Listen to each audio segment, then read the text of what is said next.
Hey, I bet you've never heard this subject discussed on the internet before, mesh tape versus paper tape. Well, I'm going to put a little different twist on it today, actually a hugely different twist. We're going to do that right after this.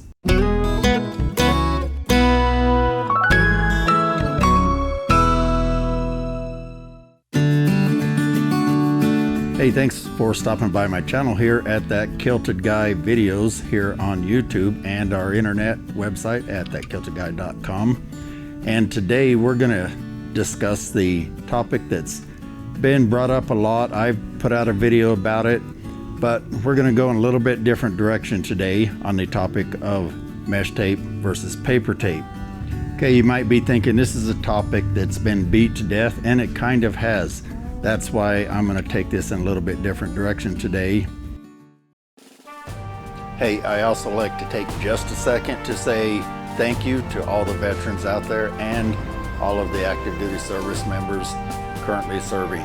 As you can see, I was in the Air Force and I'm proud to have served. And so I just wanted to take a second to say thank you and I salute you. Thank you for your service.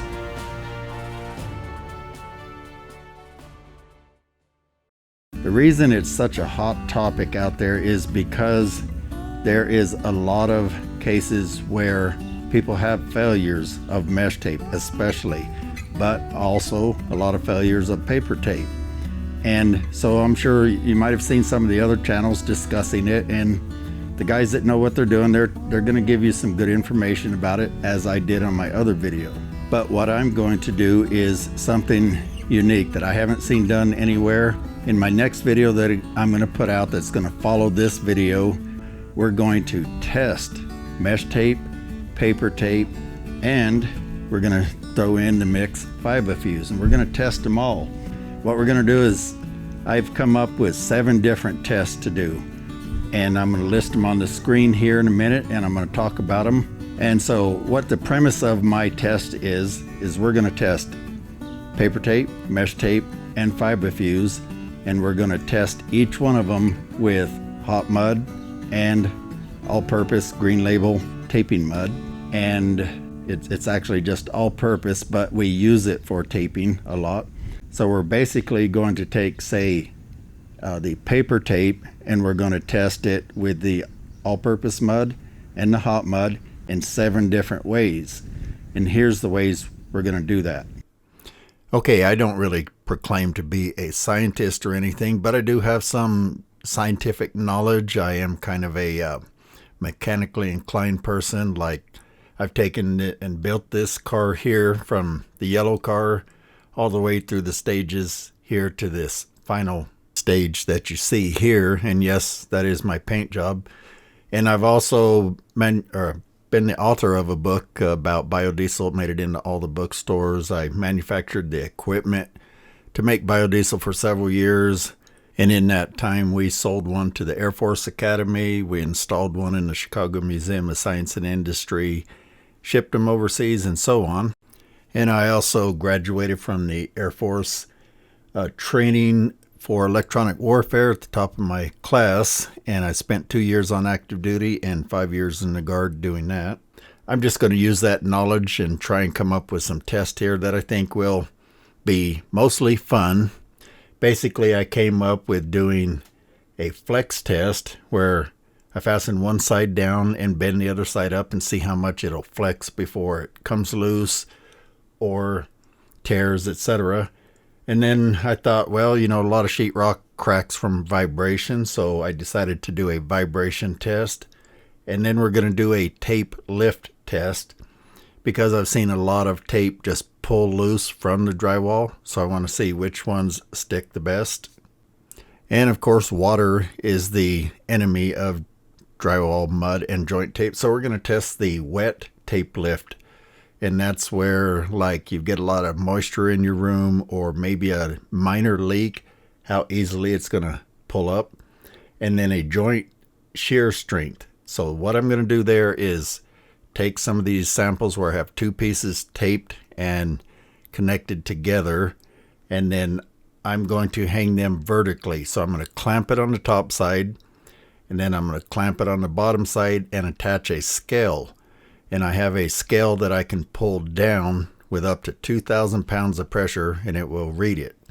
So we're going to be able to rip these things apart literally and see which ones come apart first and which ones come apart last. And I think that one's going to be the most fun.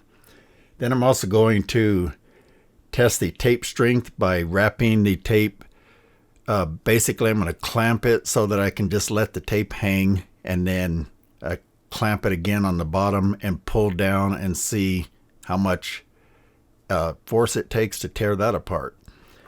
And then for another test, we're going to see how easy it cuts, because I know for a fact that Fiberfuse is going to lose in that test.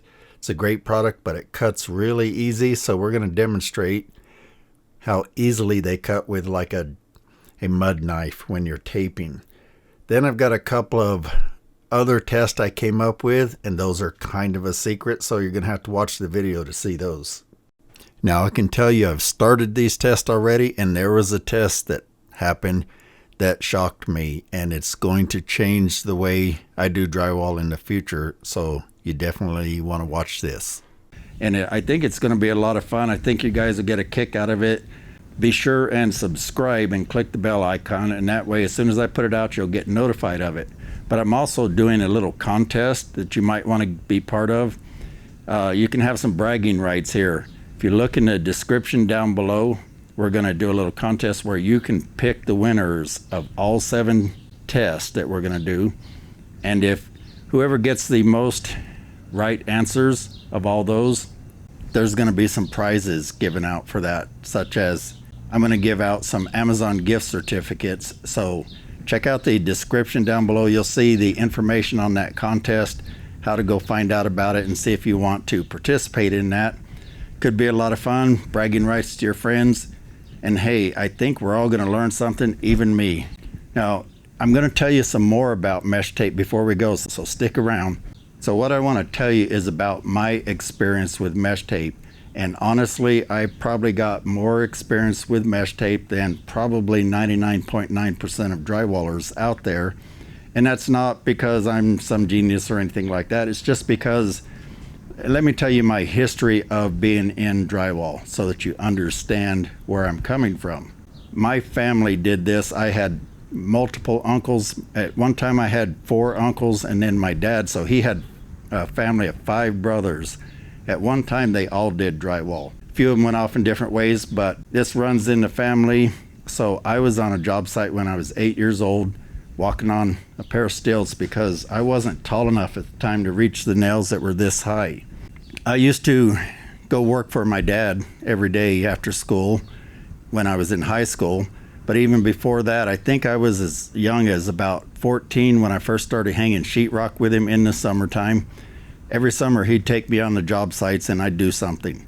So I kind of grew up with this stuff. Well, when I graduated, all total, I probably got in about 15 years of new construction experience. We did all the hanging, taping, finishing, texture, all that. I did that for about 15 years. Then I actually got hired by a guy to be part of his patch and repair crew.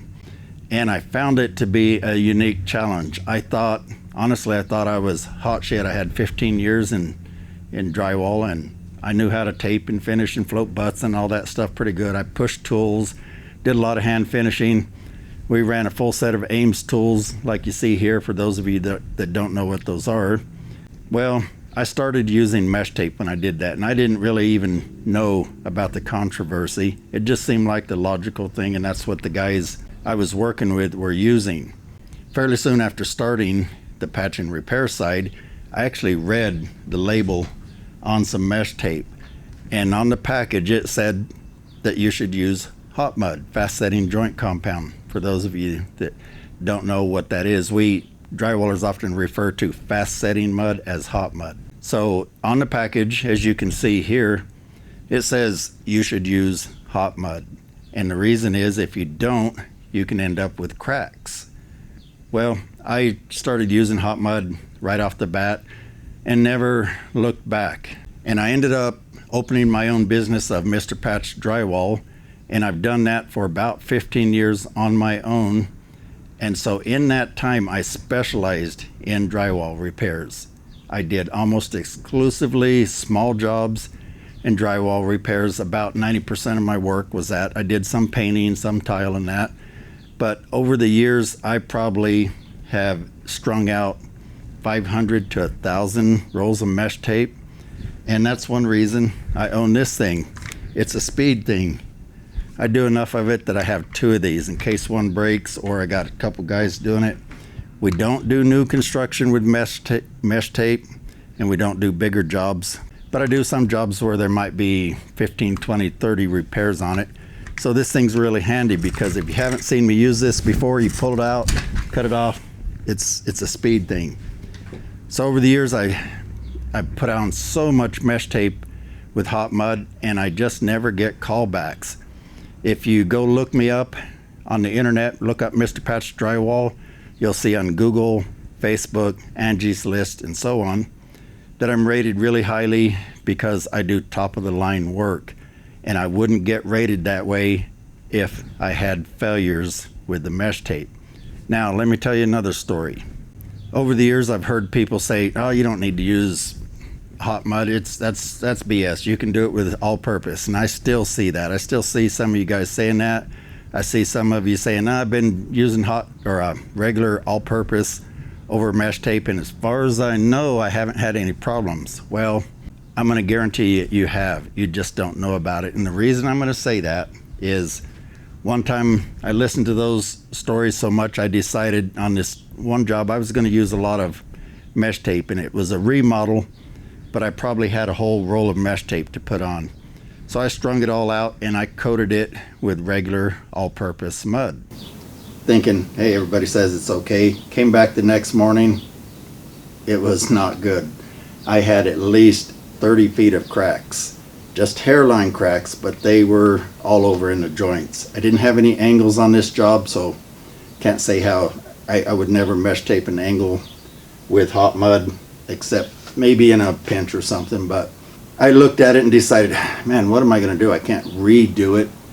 So I thought, well, let's see what happens if I put another coat of mud on it. So I coated everything second time. I was using my mud box, so I got it all on nice and even. Came back the next morning, there was still almost 30 feet of cracks. I was like, oops. I knew I shouldn't do that, and that right there was proof. The one time I tried using a bunch, came back the next day and it was cracked everywhere. So I fixed it. I saw the owners about 1.5 years later. They hadn't had any further problems, so I resolved it. But I learned my lesson. Never put mesh tape on without hot mud as your base initial coat. So that's just my story. You guys might have your own stories. If you do, tell me down below what your experience has been. Have you got away with it as far as you know? Have you had some bad experiences? Let others know, because we're going to try and educate each other on this subject here.